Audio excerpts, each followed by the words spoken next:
स्वराज्यात बदफैली आणि स्वराज्यद्रोह यांना बंदी आहे. जो कोणी रयतेच्या सुखाशी खेळेल त्याला दयामाया नाही, त्यात कोणतीही तडजोड केली जाणार नाही. आणि हे सूत्र थोरल्या महाराजांपासून चालत आलं आहे. त्यात बदल होणार नाही. अशा वेळी जवळचे परके नाती गोती काही काही पाहिलं जाणार नाही. न्याय सर्वांना समान. छंदोगामात्य जी. ज्यांची कुणाची निष्ठा चलण्याच्या अवस्थेत असेल त्यांना पुन्हा एकदा तंबी द्या. छाव्याला छेडू नका.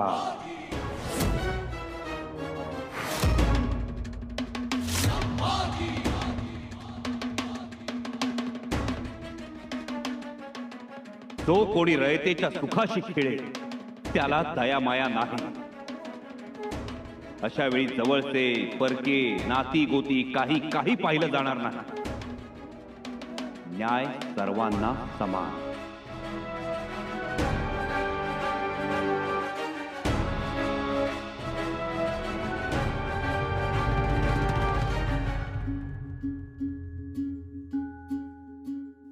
राणीसाहेब.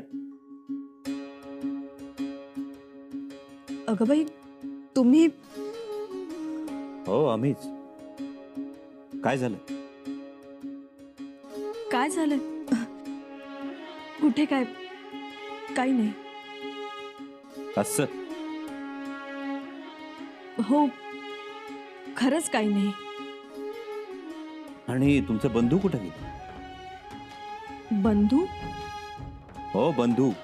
गणोजीराव कुठे गेले? गेले ते शृंगारपुरी गेले. शृंगारपुरी गेले? आम्हाला न भेटता न सांगता? राजे, त्यांना तातडीचा निरोप आला होता. तातडीचा निरोप? कुणाचा? राजकुंवर वंसबाईंचा. ताबडतोब या म्हणून. पण आम्हाला तर शृंगारपुराहून आलेलं कोणी दिसलं नाही. नाही, निरोप थेट आमच्याकडेच आला होता. परस्पर?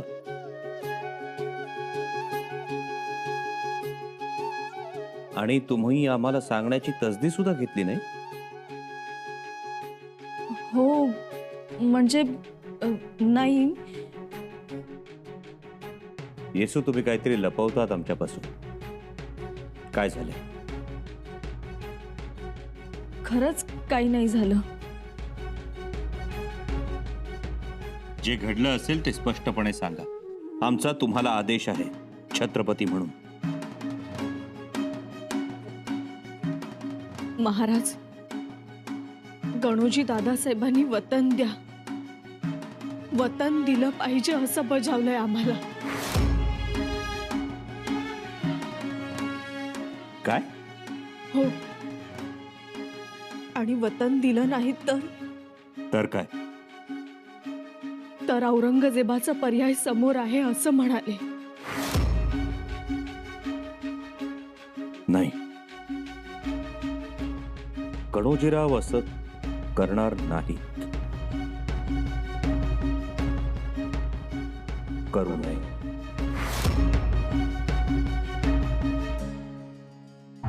जहांपना, गोलकुंडा के जो कुतुब शाह हैं और मिर्जापुर के आदिल शाह। कौन आदिल शाह, कौन कुतुब शाह? हाँ? कुतुब खान कहिए, आदिल खान कहिए, समझे ना आप? गुस्ताखी माफ जहांपना। बोलिए। उनके कुछ सिपा सालार और सरदार हमारे साथ आए हैं और वो अब हमारी खिदमत करना चाहते हैं। वाह, सुभान अल्लाह, ये तो वाकई अल्लाह ताला की मेहरबानी है। संबा के खिलाफ जितने सरदार हमारे साथ आएंगे उतना ही बेहतर है। सोने पे सुहागा। देखिए, एक तरफ हमारे एहसान फरामोश सिपा सलार और सरदार जो हमें छोड़कर जा रहे हैं, वापस जा रहे हैं, और ये दूसरी तरफ मुगलिया सल्तनत की खिदमत में आए हुए हैं। फर्क देखा आपने? जी जहाँपना। इसका मतलब जानते हैं क्या आप वजीर आला? क्या है इसका मतलब? वजीर आला, इसका मतलब ये है कि फतह हमें बहुत जल्दी मिलने वाली है।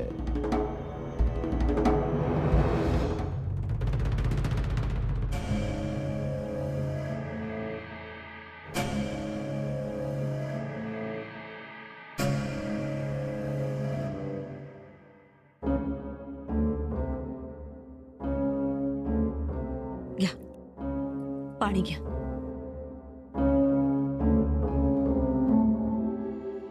थाळा करायला सांगू? नको, भूक नाही आम्हाला.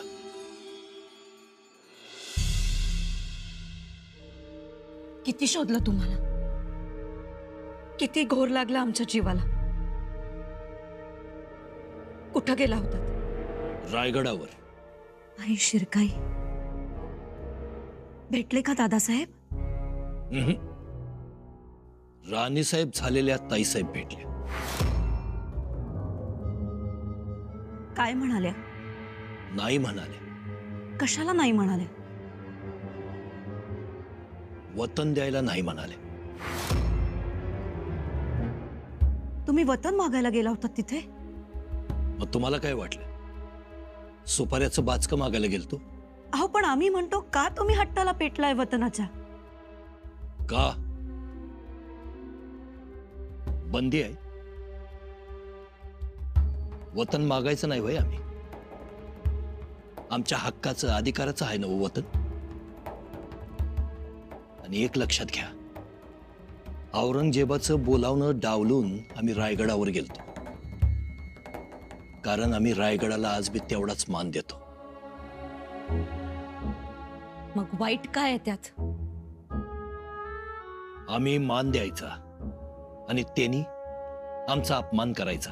त्या असं काही करणारच नाहीत. आणि तुम्ही त्यांना कशाला बोललात? मग कुणाला बोलायला पाहिजे होतं? कुलमुक्त्यार आहेत ना व त्या. आमच्या ताईसाहेब आहेत. त्यांनी हो प्रश्न मार्गी लावायला नको? त्या शंभूराजांपेक्षा कडक. नाही म्हटल्या स्पष्ट शब्दात.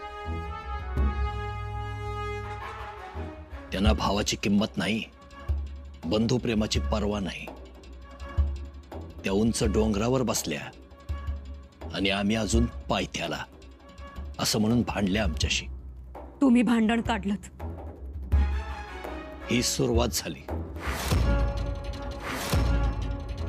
हे पहा, आपली माणसं आहेत ती सगळी. जा, माफी मागा त्यांची. ऐका माझं. तेवढं जमलं नाही आजवर, आणि हितनं मोहर बी जमायचं नाही. अहो पण जे हाय ते हाय, जे नाही ते नाही. ठीक आहे, आम्ही बोलतो दादासाहेबांशी. कशाला? त्याचा काय उपयोग व्हायचा नाही. राणी साहेबांनी स्पष्ट शब्दात नाही असं सांगितलंय. आमचा अपमान केलाय. आता तुम्ही तुमचा करून घेऊ नका. हात जोडतो तुमच्या पुढं.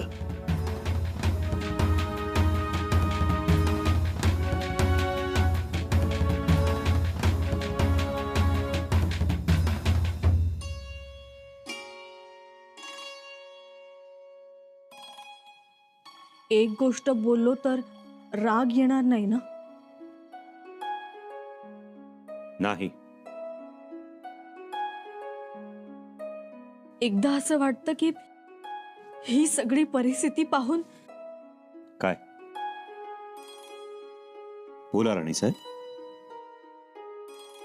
तात्पुरती वतनं दिली तर? आणि म्हणजे लोकांच्या समजुतीसाठी वतनं द्यायची. पुढे?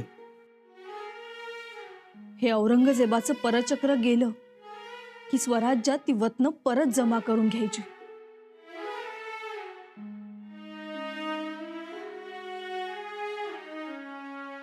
राणीसाहेब, आम्हाला हे जमणार नाही. महाराज, अहो तो औरंगजेब आपल्या सरदारांना वतनाचं आमिष दाखवून फितूर करत आहे. तो जाणारा लोंढा कसा थोपवावा?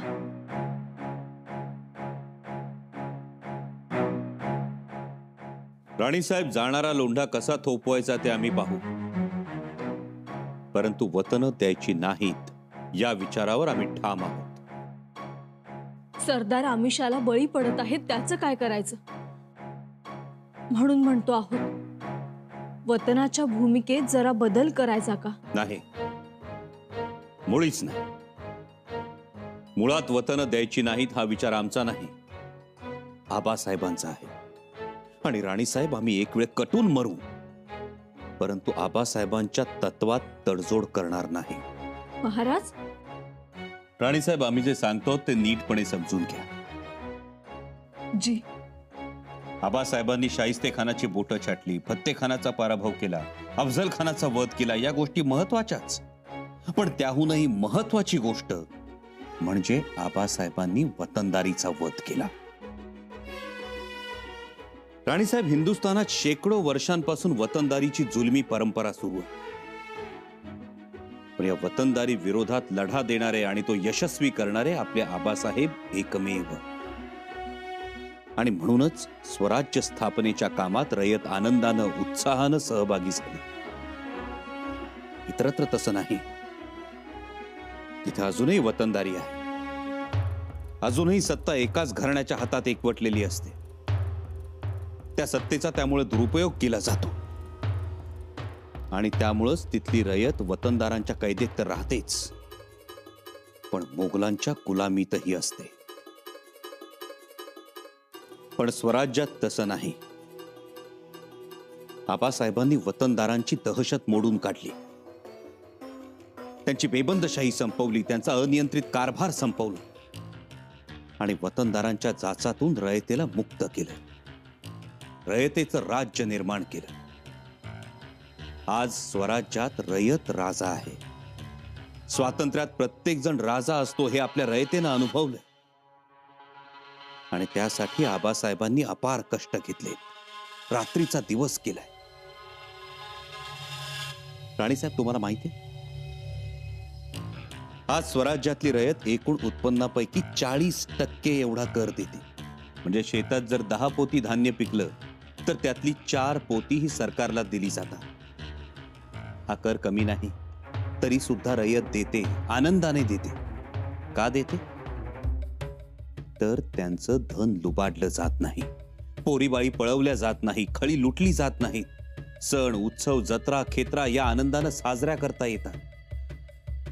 राणीसाहेब, आपलं स्वराज्य हे एका वेगळ्या मुशीतून तयार झालंय आणि त्याला बाधा येऊ द्यायची नाही. आम्ही येऊ देणार नाही. आणि एक गोष्ट लक्षात ठेवा, रयतेचं शोषण करणारे वतनदार स्वराज्याबरोबर कधीच नव्हते. स्वराज्याबरोबर होते ते 18 पगड जाती जमातींचे लोक. त्यामुळे वतनदार गेले, औरंगजेबाला जाऊन मिळाले तरी आम्हाला त्याची पर्वा नाही,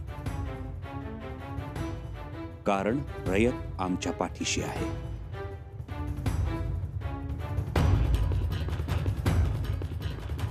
तुम्ही ठाम आहात? तुम्ही सुद्धा ठाम राहा. यात थोडं वाईट वाटेल, थोडा त्रासही होईल आपल्याला, पण त्याची चिंता करायची नाही. कारण एक गोष्ट लक्षात असू द्या, वतनदारांचं लक्ष हे नेहमी वतनावरच असतं आणि सर्वसामान्य रयतेचं लक्ष असतं स्वराज्यावर. त्यामुळे वतनदारीला थारा द्यायचा नाही. परंतु वतनदार औरंगजेबाला जाऊन मिळतायत, त्याचं काय करायचं? जे जातील त्यांना जाऊ द्या. राणीसाहेब, वतनदार गेल्याचं आम्हाला दुःख नाही, पण जर कोणी शेतकरी गेला, कोणी लोहार गेला, कोणी सुतार गेला किंवा एखादं गावच औरंगजेबाला फितूर झालं तर मात्र त्याची चिंता, अन्यथा चिंता नाही. सामान्य रयत आपल्याला सोडून कधीच जाणार नाही. मग झालं तर शेवटी जनता जनार्दन महत्वाचं. आणि राणीसाहेब, एक गोष्ट लक्षात ठेवा, जेव्हा एखाद्या राष्ट्राची जनता लढ्यात उतरते ना, तेव्हा ते राष्ट्र कधीच पराभूत होत नाही. ते राष्ट्र कधी कोणाचं गुलाम होऊ शकत नाही. हे मात्र खरंय. म्हणूनच आबासाहेबांचा लढा मोगलांविरोधात होता, तेवढाच वतनदारांविरोधात होता. यात एकाच वेळी 2 आघाड्यांवर लढावं लागतं राणीसाहेब. लढू, शेवटच्या श्वासापर्यंत लढू, परंतु रयतेच्या हिताच्या बाबतीत तडजोड होणार नाही, कदापि नाही. कविराज, आता परिस्थिती फार बदलत चालली. खरंय. लोक पायापुरतच बघायला लागले. त्यांना दूरचं काही दिसतच नाही. आपल्या जीवातली म्हणणारे माणसंही बदललीत आता. आता आपले काय आणि परके काय हे ओळखणं फार मुश्किल झाले. ईमान में खोट आ गई है. मायत होनेपणा आ गए. नष्ट. बड़ी अजीब सी है इस शहर की रोशनी. उजाले के बावजूद भी चेहरे पहचानना बहुत मुश्किल है. खरंच चेहरे ओळखणं कठीण झालं. अहो, पूर्वी फितुरांची संख्या बोटावर मोजण्या इतकी होती. पण आता रावजी नाना, मानाजी मोरे, नागोजी राव, वासुदेव पंत, काझी हैदर, फर्जनची 2 मुलं, किती नावं सांगायची. आणि कान्होजी शिर्के. कान्होजी शिर्के. आणि ह्या सगळ्यांना स्वराज्य नको ना, काय हवं? वतन. हे सगळं वतनासाठीच चाललं. आपल्या माणसांचे डोळे कधी उघडणार देवच जाणे. आणि त्या औरंगजेब म्हणायला आग्या येतात. आता बोलवते सगळ्यांना, वतन देतोय, धनाची लालूच देतोय, पण पुढे जाऊन या सगळ्याचा त्रासच होणार. स्वराज्य संपवण्यासाठीच त्याचं हे वरवरचं प्रेम आहे. एकदा काम झालं की गरज सरो आणि वैद्य मरो, तो कोणालाही विचारणार नाही. काल परवा गणोजीराव आले होते. त्यांनीही वतनाचा विषय काढला. काय बोलायचं, ही आपल्या जवळची, जीवातली, नात्यातली, काळजातली माणसं, पण तीही वतनासाठी अडून बसली. कविराज, हे वतन आता वतन राहिलं नाही, त्याची व्याधी झाली. खरंय. आणि ह्या व्याधीवरती वेळीच उपाय करायला पाहिजे. उपाय तर करावाच लागेल राणीसाहेब, आणि योग्य वेळी आम्ही तो करूच. करा, पण व्याधी बळावत जाण्या अगोदर करा. चिंता करू नका राणीसाहेब, हर एक व्याधीचा जालिम उपाय आहे आमच्याजवळ. म्हणजे व्याधी जर पांथरी असेल तर तुंबडी लावून आम्ही ती पांथरी काढू. व्याधी जर गळू असेल तर त्यावर शिताफीनं वस्तारा फिरवू. मिरगीची व्याधी असली तर जुन्यात जुनं खेटर आहे आमच्याकडे, आणि दुःख असेल तर त्याला चटका देण्यासाठी तप्त लालबुंद सळई सुद्धा आहे. प्रत्येक व्याधीवर जालिम उपाय आणि रामबाण औषध आहे. महाराज, हे ऐकून खूप आनंद होतोय आम्हाला. आणि हा आनंद चंद्रकलेप्रमाणे वाढतच जाईल, बघाल तुम्ही. राणीसाहेब, वैयक्तिक वैभवापेक्षा रयतेचं वैभव महत्वाचं मानतो आम्ही. हित रयतेचं, पुन्हा एका रावाचं नाही. म्हणून तर गळ्यात ही कवड्यांची माळ घातली आम्ही. म्हणायला आम्ही राजे आहोत, परंतु प्रत्यक्षात आम्ही आहोत आई भवानीचे भूते. आणि ही आई भवानी रयतेत आहे.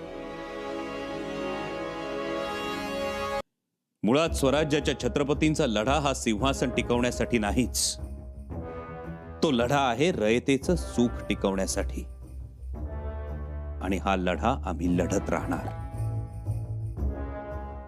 राणीसाहेब, आबासाहेबांनी प्रत्येक घराच्या चौकटीवरचा, देवळाच्या गणेशपट्टीवरचा दुर्भाग्य हा शब्द पुसून तिथं सौभाग्य हा शब्द रेखला. आमचा लढा आहे तो शब्द टिकवण्यासाठी. मुळात आबासाहेबांना समजून घेणं कठीण, तो प्रयत्न आम्ही करतो आहोत. आणि तो प्रयत्न म्हणजेच हा लढा. असे अनेक औरंगजेब येतील, जातील, अनेक संभाजीराजे होतील, परंतु शिवविचारास साधा ओरखडा सुद्धा लागता कामा नये. आणि जे कोणी तसा प्रयत्न करतील त्यांना आम्ही माफ करणार नाही. खरंच कोणालाही माफ करू नका. नाहीच करणार. जो कोणी रयतेच्या दुःखाला कारण ठरेल त्याला माफी नाही, त्याला शिक्षाच करणार. आणि त्यावेळी आपला परका असा भेद होणार नाही. ती स्वराज्याची रीत नाही.